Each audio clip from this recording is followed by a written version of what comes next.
Vamos dedicar algum tempo a estudar a palavra de Deus com o sermão intitulado A Família Celestial e a Sabedoria. Que tipo de sabedoria é que Deus nos dá sobre a família celestial? Caríssimos, quem tem a maior sabedoria? É claro que não há dúvida de que Deus tem a maior sabedoria.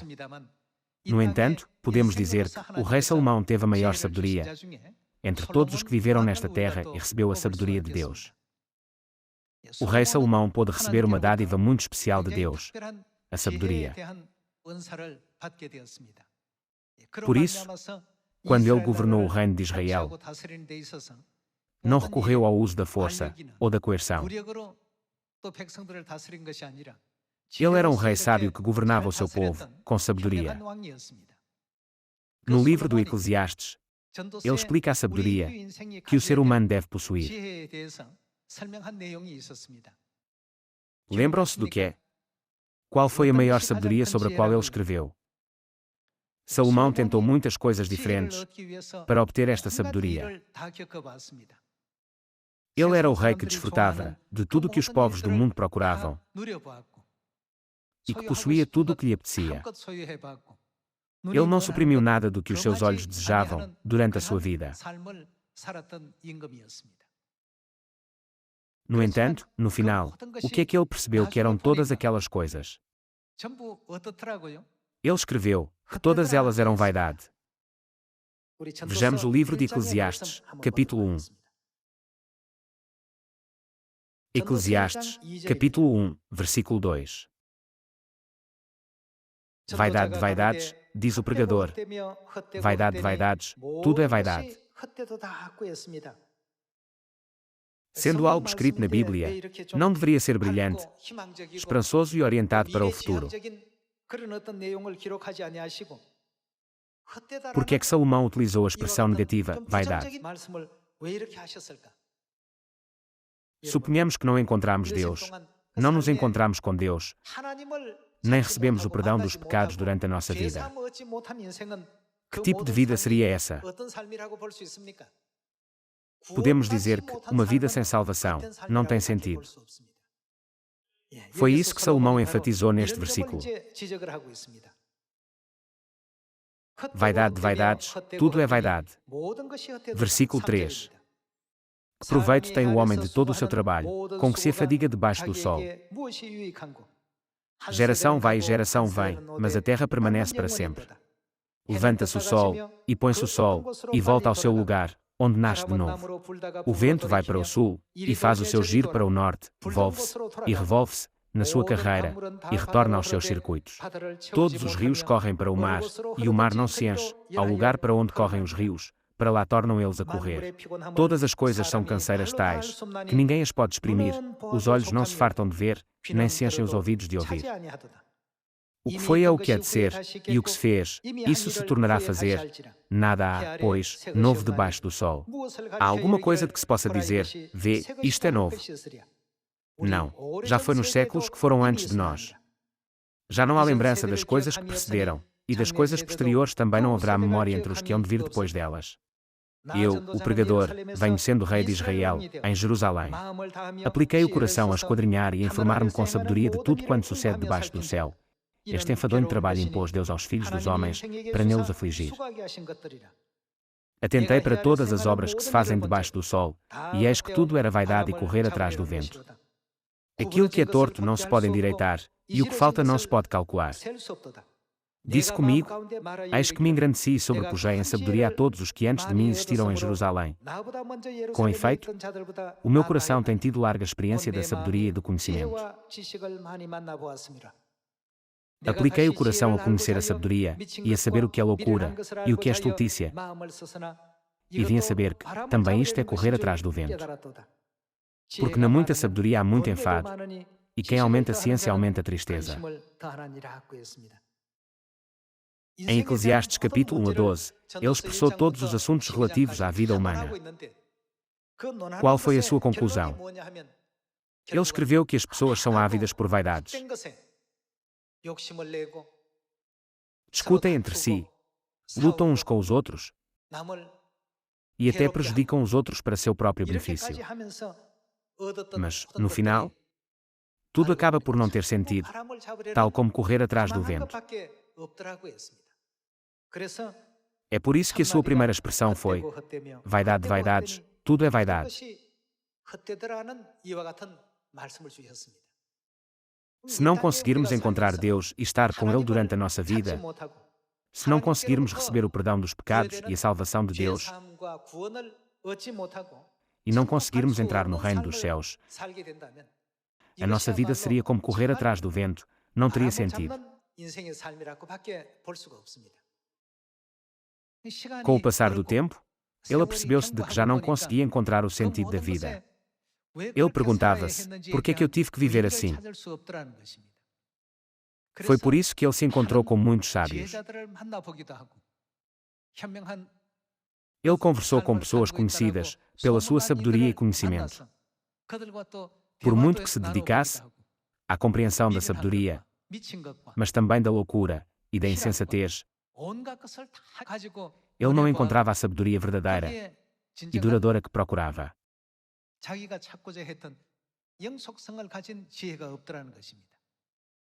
Então, qual foi a conclusão do assunto? Temei a Deus. Além disso, o que é que devemos fazer? Guardai os seus mandamentos. Por outras palavras, obedecei aos seus mandamentos. Esta foi a sua conclusão final, que ele queria dizer às pessoas do mundo sobre a maior sabedoria que devem ter. Todos os membros da família celestial devem ter esta sabedoria.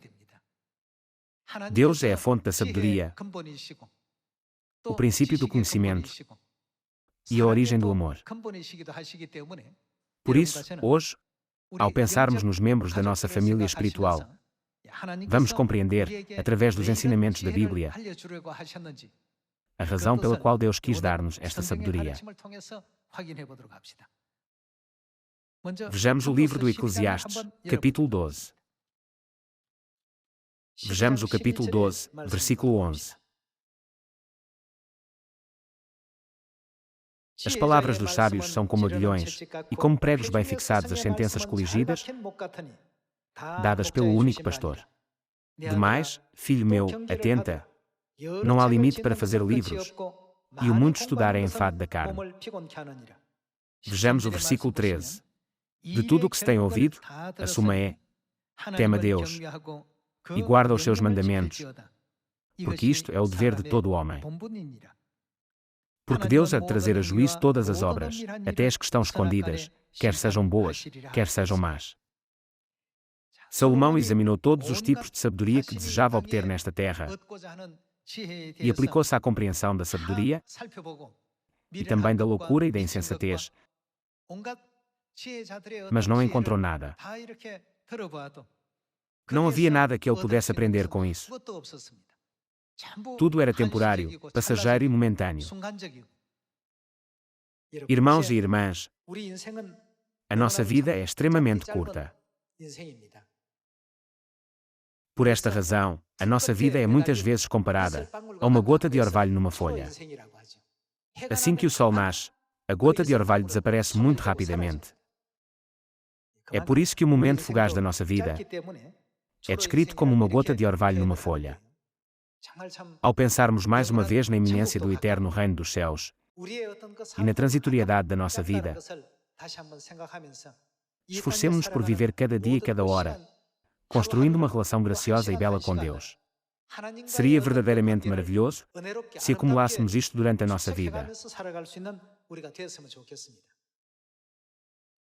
Pensemos na verdadeira sabedoria que permanece. Essa é temer a Deus e guardar os seus mandamentos. Guardar os seus mandamentos significa obedecer aos seus mandamentos. Aqueles que adquiriram a verdadeira sabedoria sabem como obedecer e seguir os mandamentos de Deus. Pensemos nisto neste contexto. Na Revelação, o apóstolo João viu as pessoas que devem ser salvas. Elas seguiam o Cordeiro para onde quer que ele fosse. De acordo com a Revelação, estas pessoas seguem sempre o Cordeiro. quer a terra seja estéril ou fértil, quer o mundo seja esplêndido ou pobre, elas não se importam com essas coisas. Podemos dizer que essas pessoas são aquelas que têm a verdadeira sabedoria. Deus quer que os membros da família celestial tenham sabedoria. Então, como é que nos podemos tornar os sábios filhos do céu? Os filhos que temem a Deus e obedecem aos seus mandamentos serão verdadeiramente abençoados no reino dos céus, não é verdade? Passemos ao livro do Deuteronômio, capítulo 28. Em Deuteronômio, capítulo 28, versículo 1, diz: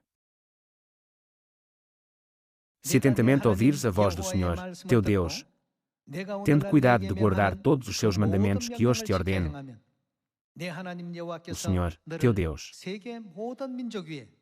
o que Ele fará? Quando seguimos cuidadosamente todas as suas ordens. Por outras palavras, quando obedecemos à palavra de Deus, o Senhor, teu Deus, te exaltará sobre todas as nações da terra. Versículo 2. Virão sobre ti e te alcançarão todas estas bênçãos. O que devemos fazer para receber todas estas bênçãos? Devemos obedecer a Deus. Uma vez que Deus prometeu dar-nos bênçãos, Ele nunca nos fará mal. Todas estas bênçãos virão certamente. Virão sobre ti e te alcançarão todas estas bênçãos. Já está escrito que Deus sempre nos dará essas bênçãos, independentemente do lugar, tempo e circunstância. Bendito serás tu no campo. O fruto do teu ventre será abençoado, bem como as colheitas da tua terra e as crias do teu gado. A tua amassadeira será abençoada. Bendito serás ao entrares e bendito ao saíres. Serás abençoado em todas as circunstâncias, quer entres, quer saias. Quando é que isto nos vai acontecer? Isso acontecerá quando guardarmos, observarmos e obedecermos a todos os mandamentos de Deus. A vida de obediência em que seguimos cuidadosamente os seus ensinamentos é o segredo para viver a vida mais feliz no nosso curto período de tempo nesta terra. A Bíblia esclarece-nos sobre este segredo da felicidade. A vida nesta terra não é tudo para nós. Está escrito que tudo o que existe nesta terra é uma cópia e uma sombra. Embora o rei Salomão fosse um rei de sabedoria, ele fez todos os esforços para adquirir mais sabedoria.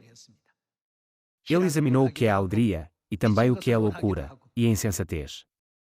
Ele examinou também as 7 emoções e os 5 desejos dos seres humanos, bem como o nascimento, o envelhecimento, a doença e a morte que todos têm de enfrentar.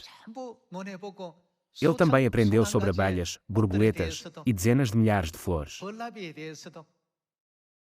Apesar de ter examinado todas estas coisas, não havia nelas uma verdadeira sabedoria. No final, ele chegou à conclusão de que a sabedoria mais importante que o ser humano deve ter é temer a Deus e guardar os seus mandamentos, como está escrito em Eclesiastes capítulo 12, versículo 13. Caríssimos, será que todos estes ensinamentos só se aplicam a nós quando estudamos a Bíblia? E não se aplicam a nós quando saímos e vivemos no mundo? Não, de modo algum. Quando nos tornarmos os filhos celestiais, que sempre temem a Deus e guardam os seus mandamentos, independentemente da circunstância ou situação em que nos encontramos, Deus certamente dirá: serás abençoado quando entrares e saíres, e farei de ti a cabeça e não a cauda. Estas são as palavras solenes de Deus. Vamos ao versículo 15. Deuteronômio, capítulo 28, versículo 15. Será, porém, que, se não deres ouvidos à voz do Senhor, teu Deus. Agora, explica-se a situação inversa. Qual será o resultado da desobediência à palavra de Deus? A Bíblia ensina-nos que a desobediência é verdadeiramente a coisa mais insensata, não é de toda sabedoria. Vejamos novamente o versículo 15. Será, porém, que, se não deres ouvidos à voz do Senhor, teu Deus, não cuidando em cumprir todos os seus mandamentos e os seus estatutos que hoje te ordeno, então virão todas estas maldições sobre ti e te alcançarão. Maldito serás tu na cidade, e maldito serás no campo. Maldito o teu cesto e a tua amassadeira. Maldito o fruto do teu ventre, e o fruto da tua terra, e as crias das tuas vacas e das tuas ovelhas. Maldito serás ao entrares e maldito ao saíres. Aqui, Deus mostra-nos a situação oposta. Quando desobedecemos à palavra de Deus, as dificuldades seguir-nos-á e as dificuldades acompanhar-nos-á para onde quer que formos. Eu espero que todos os membros da nossa família de Sião recebam muitas bênçãos de Deus, para que permaneçamos sempre em Deus e recebamos bênçãos. Que tipo de sabedoria devemos pôr em prática? Todos os membros da nossa família celestial devem temer a Deus e reverenciá-lo sempre. Além disso, temos de obedecer às suas ordens. A Bíblia registra que, quando o fizermos, Deus abençoar-nos-á sempre abundantemente. A este respeito, pensemos na história do reino de Israel. Quando olhamos para a história dos reis, vemos que houve o rei Saul, o primeiro rei de Israel, o rei Davi, o segundo rei, e o rei Salomão, o terceiro rei. Depois da dinastia de Salomão, Israel dividiu-se em norte e sul. O país estava dividido.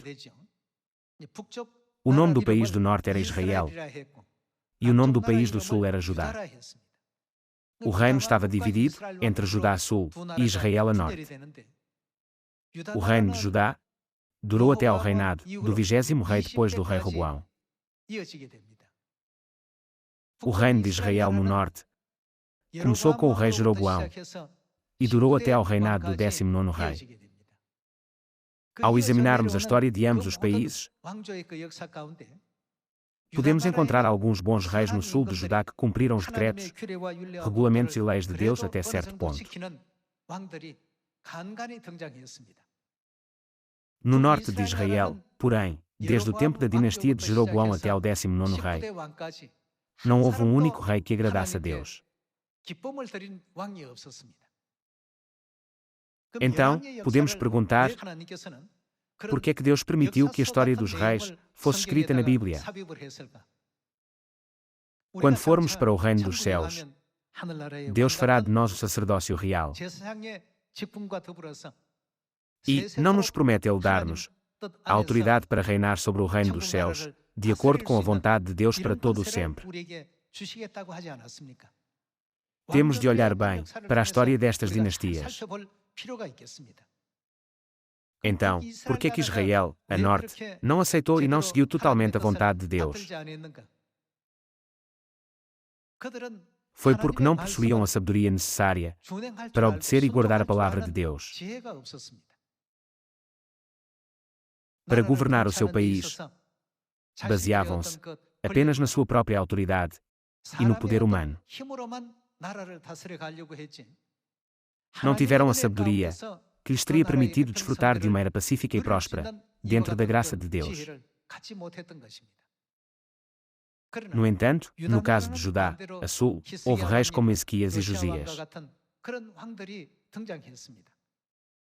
Eles pensavam, como não guardamos as leis, os decretos e os regulamentos de Deus, o nosso reino tornou-se tão miserável.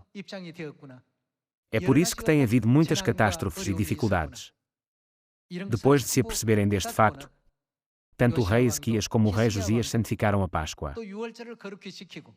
Cada um deles tomou uma resolução, pensando, este reino deve observar as leis, os decretos e os regulamentos de Deus. Tenho de fazer com que este país obedeça à vontade de Deus. Desta forma, receberam muitas bênçãos de Deus. Nós podemos descobrir esta história de receber bênçãos durante o tempo desses reis. Todos os reis que obedeceram aos ensinamentos de Deus foram reconhecidos como bons reis e receberam bênçãos de Deus. No entanto, os reis de Israel, a norte, não obedeceram aos ensinamentos de Deus. Assim, estiveram sempre envolvidos na idolatria e no culto a Baal e afastaram-se de Deus. Se nós também permanecermos sempre em Deus, obedecermos às leis, decretos e regulamentos de Deus e vivermos na palavra de Deus, dando glória a Deus durante a nossa vida, então a nossa vida espiritual e a nossa vida física serão mais prósperas. Não acham que sim? Nós nunca nos devemos afastar da sabedoria que Deus nos deu. Em vez disso, devemos obedecer aos ensinamentos de Deus e segui-lo para onde quer que Ele nos conduza, para que possamos ser abençoados. Também na nossa família física, quando damos ouvidos às palavras dos nossos pais, acontecem coisas boas. O mesmo acontece com a família espiritual. Em relação à família espiritual, Salomão disse que seguir os mandamentos de Deus com absoluta obediência é a maior sabedoria que a humanidade deve ter. Ele iluminou-nos dizendo: este é o dever de todo homem.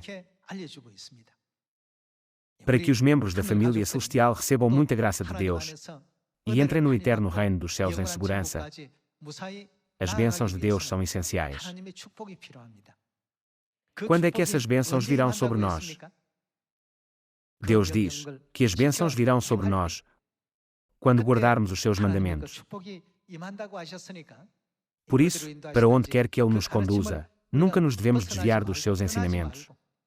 Eu espero que todos nós consigamos permanecer sempre nos seus ensinamentos. Vejamos o capítulo 12, versículo 17, de Apocalipse. Em Apocalipse, capítulo 12, versículo 17, está escrito: irou-se o dragão contra a mulher. Quem é este dragão? De acordo com o capítulo 12, versículos 7 a 9. O dragão não se chama Satanás, o diabo. Irou-se o dragão. Por outras palavras, Satanás, contra a mulher, e foi pelejar com os restantes da sua descendência, os que guardam, o que é que eles guardam? Os mandamentos de Deus. Eles são aqueles que obedecem a todos os decretos, regulamentos e leis que Deus lhes deu. Está escrito: os que guardam os mandamentos de Deus e têm o testemunho de Jesus, e se pôs em pé sobre a areia do mar. Contra quem está Satanás? Ele está a travar uma guerra contra a mulher.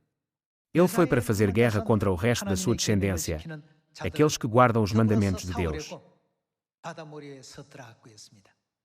Então, irmãos, não está Deus a definir claramente para nós neste versículo quem está do lado de Deus e quem está do lado de Satanás? Quem é que está do lado de Deus? É o resto da descendência da mulher. Quem são os mandamentos que eles cumprem? Eles cumprem os mandamentos de Deus. São eles que lutam contra Satanás. Nós podemos entender claramente que aqueles que guardam os mandamentos de Deus estão no lado oposto a Satanás. Por outras palavras, eles estão do lado de Deus. Quem são eles? Eles são o resto da descendência da mulher, aqueles que guardam os mandamentos de Deus. Em última análise, as únicas pessoas na Terra que podem lutar contra o dragão são aquelas que guardam os mandamentos de Deus. Continuemos com 1 Reis capítulo 2, versículo 1.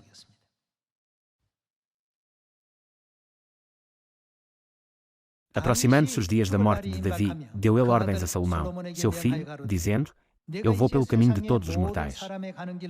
Coragem, pois, e sê homem. Guarda os preceitos do Senhor, teu Deus, para andares nos seus caminhos. Para, o que é que Ele está a dizer para fazer? Guardares os seus estatutos, e os seus mandamentos, e os seus juízos, e os seus testemunhos, como está escrito na lei de Moisés. Davi disse ao seu filho Salomão: tal como tenho vivido até hoje, o melhor é cumprir os mandamentos de Deus. Não deixes de cumprir as suas ordens. Para que prosperes. Para que prosperes em quê? Prosperes em tudo quanto fizeres e por onde quer que fores. A Bíblia explica que Deus mostrará amor a 1000 gerações de pessoas que se esforçam por obedecer aos seus mandamentos e seguir os seus ensinamentos, e que essas pessoas prosperarão em tudo o que fizerem e onde quer que vão.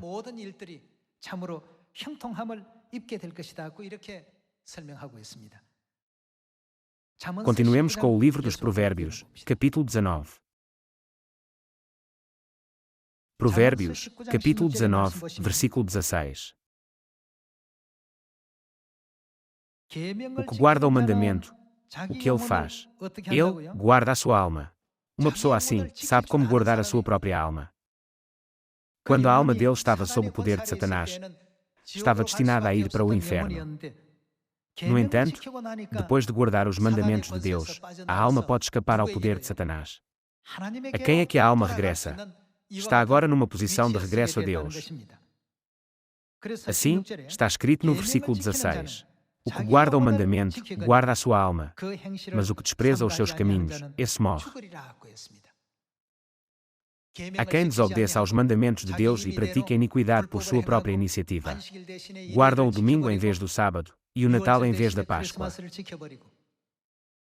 Fazem o batismo à sua vontade em vez do batismo em nome do Pai, do Filho e do Espírito Santo. Como estudamos até agora, Deus ensina-nos minuciosamente sobre os seus mandamentos em toda a Bíblia. Por que é que Deus dá ênfase aos mandamentos? É porque sem os seus mandamentos, as nossas almas nunca conhecerão sozinhas o caminho para o reino dos céus. Se cumprirmos os seus mandamentos um a um, onde é que vamos chegar? Deus criou todos os mandamentos para que, no fim, alcancemos o reino dos céus. Todos os membros da nossa família celestial devem sempre guardar os mandamentos de Deus e obedecer à sua palavra. Só então podemos dizer que somos os filhos de Deus, que têm a maior sabedoria. Eu espero que todos nós nos tornemos aqueles que guardam os mandamentos de Deus e obedecem às suas palavras. Uma vez que temos a prova de que somos filhos de Deus Pai e de Deus Mãe, percorramos fielmente o caminho do Evangelho. Então, seremos verdadeiramente abençoados no reino dos céus. Não é verdade? Deus Todo-Poderoso é aquele que gera e opera todo o universo. Em todo o universo, este planeta Terra é tão pequeno e insignificante que não há necessidade de Deus lhe prestar atenção. No entanto, Deus trata disso com tanta consideração, para nos salvar. Ele faz todos os esforços para nos conceder a salvação e a vida eterna. Ele até nos permite desfrutar de bênçãos e felicidade eternas no reino de Deus e possuir até mesmo a autoridade para reinar sobre o reino celestial. Não é verdade? Espero que nenhum de nós perca este caminho de fé. Como povo celestial, perguntemo-nos em quem nos devemos tornar, naqueles que vivem para as coisas momentâneas desta terra, ou naqueles que vivem para as coisas eternas. Hoje, gravemo-o mais uma vez no nosso coração, para que sejamos nós a correr diligentemente para o reino dos céus e para a eternidade. Com isto, eu gostaria de concluir o sermão de hoje. Muito obrigado.